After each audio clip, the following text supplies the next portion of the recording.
Hari ini kita akan belajar bersama-sama untuk mata pelajaran tematik kelas 2. Kita belajar di tema 4, hidup bersih dan sehat, subtema 4, hidup bersih dan sehat di tempat umum, pembelajaran yang keempat. Mari adik-adik kita belajar dengan penuh semangat ya. Dayu dan teman-teman berlibur ke pantai. Di pantai ada berbagai tempat yang disediakan. Ada tempat parkir, warung, tempat duduk, WC umum, ruang ganti baju, dan sebagainya. Dayu dan teman-teman menuju WC umum. Nah, adik-adik, di sini ada bacaan WC umum yang kotor harus dibersihkan. WC umum yang kotor itu banyak penyebabnya. Hal ini terjadi karena banyak pengunjung yang tidak peduli lingkungan. Banyak yang membuang sampah sembarangan. Sampah yang dibuang dapat menyumbat saluran air. Air akan menjadi tergenang. WC umum yang tersumbat harus segera dibersihkan. Sampah yang menyumbat harus disingkirkan.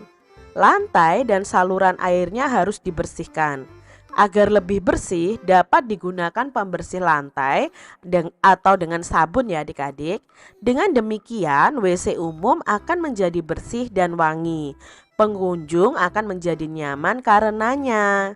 Adik-adik, apakah kalian pernah bepergian dan kalian karena ingin BAB atau buang air kecil seperti itu kalian pergi ke WC umum?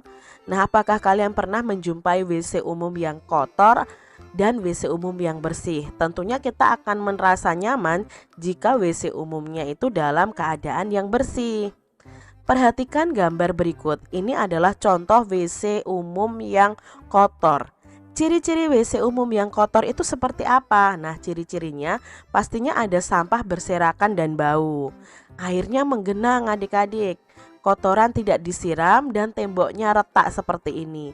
Jadi ini adalah ciri-ciri dari WC umum yang tidak bersih. Membersihkan WC yang kotor sebaiknya itu menggunakan sabun cair lantai dan sikat ubin. Jenis sabun itu bermacam-macam loh adik-adik. Ada sabun batangan, ada juga sabun cair. Nah, sabun batangan itu dapat dibuat menjadi hiasan. Hiasan apa saja yang dapat dibuat dari sabun batangan? Nah, adik-adik, di sini ada berbagai hiasan yang dibuat dari sabun batangan. Ya, di sini ada kura-kura ya, ada gambar kepala kucing atau babi ya, ini ya kucing ya kelihatannya atau babi ya. Lalu ada bunga seperti itu, lalu ada mobil-mobilan dan bentuk lainnya. Ini dibuat dari sabun batang adik-adik. Bagaimana cara membuatnya? Nah, di sini ada cara membuat hiasan dari sabun batang. Kalian harus persiapkan dulu alat dan bahannya. Alat dan bahannya apa? Pensil, pahat ukir atau pisau, sabun. Lalu cara membuatnya, sediakan sabun batangan terlebih dahulu. Lukislah pada sabun sesuai gambar atau model yang diinginkan. Lalu ukirlah sabun menggunakan pahat ukir hingga membentuk model yang diinginkan. Jika pahat ukir tidak ada, kalian bisa menggunakan pisau. Berhati-hatilah saat menggunakan pahat atau pisau agar tidak terluka. Nah, haluskan permukaan sabun yang telah diukir hingga menyerupai model yang sempurna. Hiasan selesai dan siap untuk dipajang. Coba adik-adik kalian bisa praktekkan bersama orang tua ya, membuat sabun batangan ini menjadi sebuah hiasan. Nah, sabun batangan ini kalau dalam bangun ruang itu berbentuk balok ya. Ya, jadi balok merupakan contoh bangun ruang. Jika disusun, balok itu dapat membentuk pola tertentu. Nah, perhatikan di sini ada pola bangun ruang yaitu balok.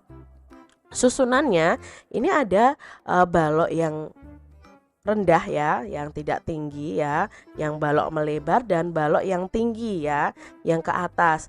Itu susunan polanya berulang-ulang ya baloknya ya. Balok yang melebar, balok yang meninggi, balok yang melebar, balok yang meninggi dan seterusnya. Ini adalah pola susunan balok.